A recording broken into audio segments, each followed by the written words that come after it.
Hello and welcome back. So I've just built a Serge Variable Q VCF filter kit. This is the classic VCFQ filter from Serge redesigned by Random Source for Eurorack. And what I love about it is this trigger input which lets you ping the filter really easily by exciting it with a gate or a trigger signal. Creates this lovely kind of decaying, ringing sine wave tone, which is really nice for percussion. Gets even more interesting when you start FMing it and doing other cool stuff with it. I've also redesigned my Eurorack setup a little bit recently. I've been moving a lot of modules around into different cases for different videos and different combinations. But I wanted to put together something that really works for me as a kind of productive music making setup where I've got clearly defined zones for each of these three cases. So I've ended up with a palette case as a kind of sequencing station with the Moskwa, Turing machine, quantizer, a few other kind of gate and trigger based modules. And then I've got the case on the right, which is kind of digital oscillators, effects, other bits of interesting modulation like Batumi and stages. I've also got the Chaos Sophia in there, which is an analog module, but a kind of more complex one. And then that leaves this case on the left, which I've really used as a kind of East meets West Coast analog synthesis experimentation station. I've pulled in a few of my favourite modules from Danny Sound. I've got the EN129 oscillator, through 0FM oscillator, and I've got the New Systems Instruments harmonic shift oscillator. They're the two kind of main sound sources. I've got a couple of function generators like Contour 1 and the New Systems Inertia. I've got the VCFQ filter. I've got the Make Noise Optimix LPG.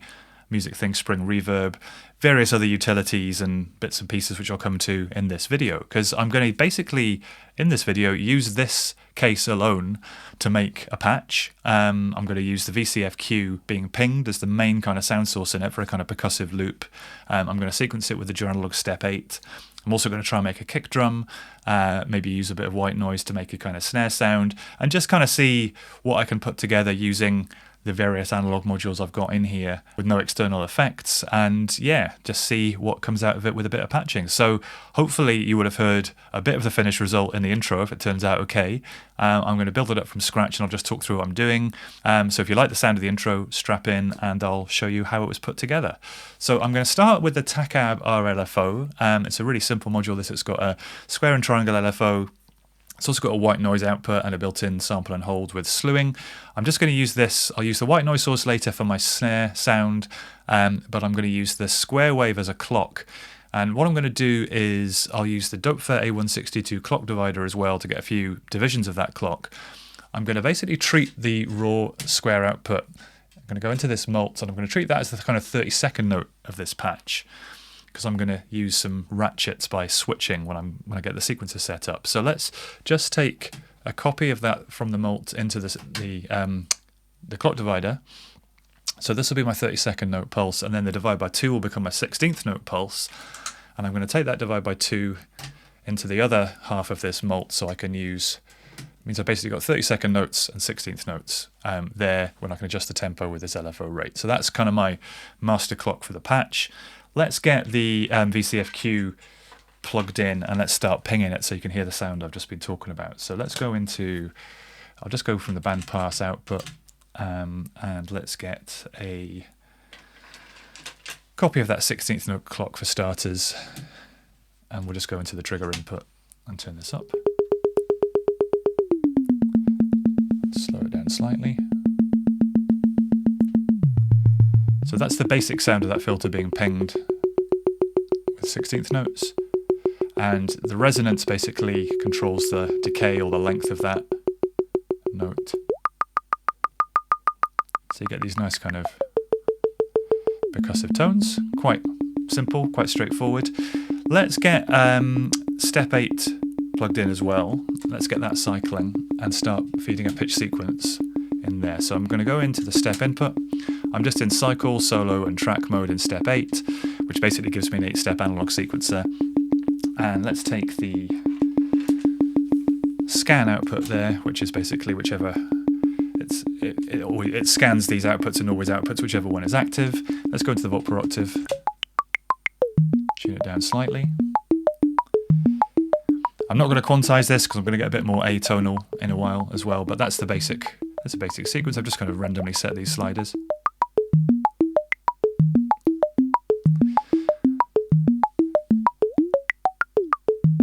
So we've got a nice little pattern there. Let's get some FM going on the output of the VCFQ. Let's take the through 0 oscillator. I'm just going to take the sine wave from the EN129.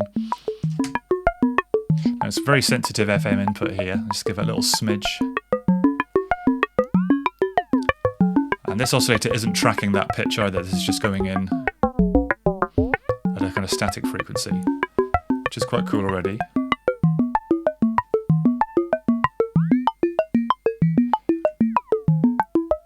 But let's try tracking the same pitch. Let's take another copy of that scan output.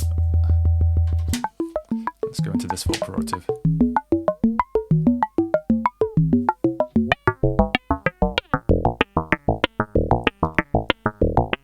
So we get these kind of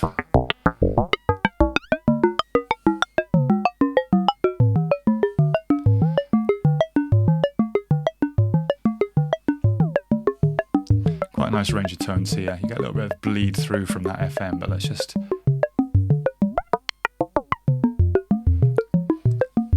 try running this through the spring reverb as well, just to give it a little bit of space. I'll just come out of the band and we'll go in here.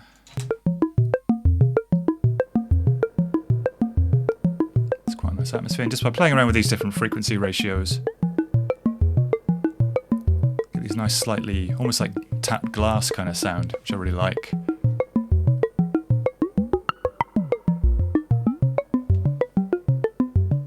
So I want to get a couple of ratchets going on these steps when I'm pinging the filter using the 30-second note clock that I've got. So I'm going to take the ping source for the VCFQ. I'm going to use this Dopefer A150 switch. Let's just go, we'll take the ping from the common output, and we'll take the 30-second note clock into the side that's not normally on, and we'll take the 16th note clock into the side that is normally on. So this is now just feeding this first input into there, and we can switch to the 30-second note by taking, well, we've got a gate on every step of step 8. So why don't we take, let's just grab one of these, let's take step 7 here into the switch input. And now on that step, it's going to switch over to the 30-second note and give us this little ratchet, which is quite nice. Let's play with that sequence slightly. Now, let's try adding a white noise snare for one of these beats. Again, I'm going to use one of these gate outputs to trigger an envelope, which will control a VCA, which will let through some noise, which I will route through the same filter. So let's take step 5. 1, 2, 3, 4, 5. Let's go into the trigger input on inertia, which is an envelope generator. Well, it's a function generator, but I'm going to use it as a simple AD envelope here. And let's take that output into the CV input of the first channel of blinds, and let's take the noise output from the Takar Bar LFO. This is just a white noise source. Let's go from there into the input of blinds, and then let's take the output into the input of the VCFQ. And we can hear that white noise coming through. Let's go from the high pass output instead. There we go. And let's put the ratchet on the last step of the pattern now. So just by changing this gate pattern, we can change which gate output we use. We can put that little ratchet on.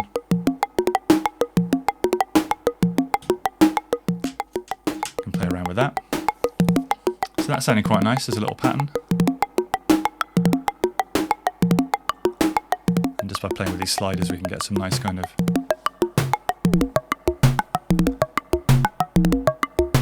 Now let's get another copy of the 16th note. Let's go into random step, R&D step from DivKid. This is a sample and hold module which gives us 6 different random outputs. Let's take one of the unipolar random outputs. Basically every time it gets a trigger, it generates a new random voltage and holds it.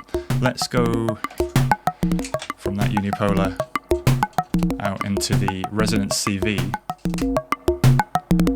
So some of these steps will lengthen the note,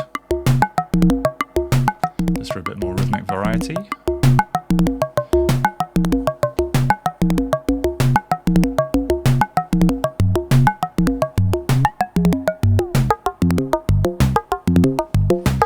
And again, just by playing with these filter ratios, you get these things which are a little bit more melodic or a little bit more percussive. That sounds quite nice.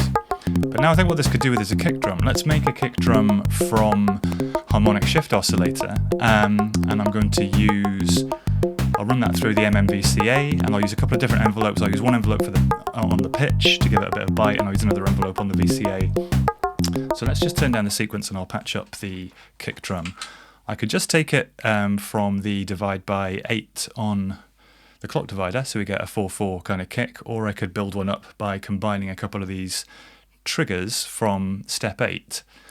Let's try first of all taking it from the divide by 8 and the clock divider, and I'm going to use that to trigger the contour 1 for one of the envelopes, and I'm just going to sort of chain that along with this stackable into the looping VC ADSR as well. So I'm basically triggering both of these envelopes, and I'm going to use one of them to open the VCA.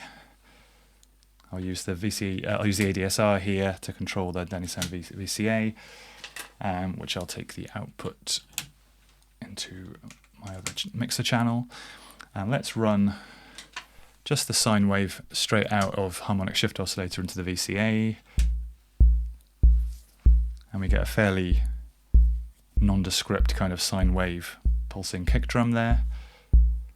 Let's actually try running it through the wave folder as well, the Danny Sound timbre, which I'm going to use very subtly just to give it a little bit of kind of distortion basically, or a little bit of extra shape to the wave.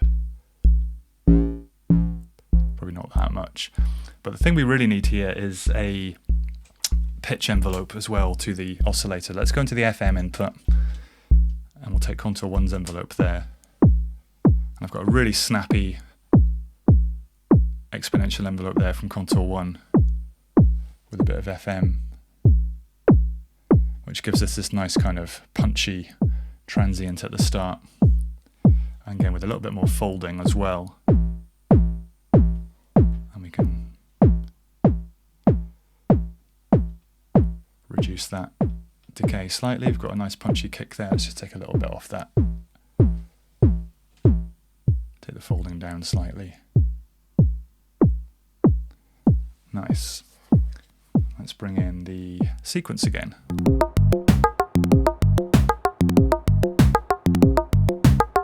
Just going to use an LFO from Octop here to play with the decay time on that snare envelope. Just a little bit of CV there on that decay time. And we've got a bit of variation in that snare pattern.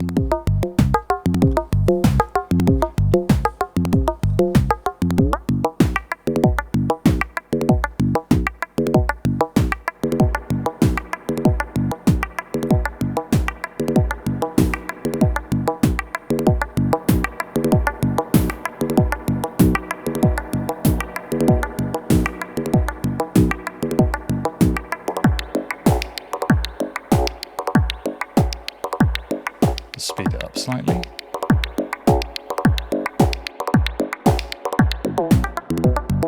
So yeah, I think I'll just leave it there for now. This is shaping up quite nicely. Still quite a few modules I haven't used yet in the case, but I think I've got quite a nice little groove going there, and it's always quite fun making a couple of drum sounds from scratch. I hope it gives you a little flavour of what the VCFQ sounds like. I'm really a big fan of this filter pinging technique. I'm going to be exploring it a bit more. As usual, if you've enjoyed the video, please do like, subscribe, leave a comment. I'll be back soon with more, and in the meantime, thanks for watching.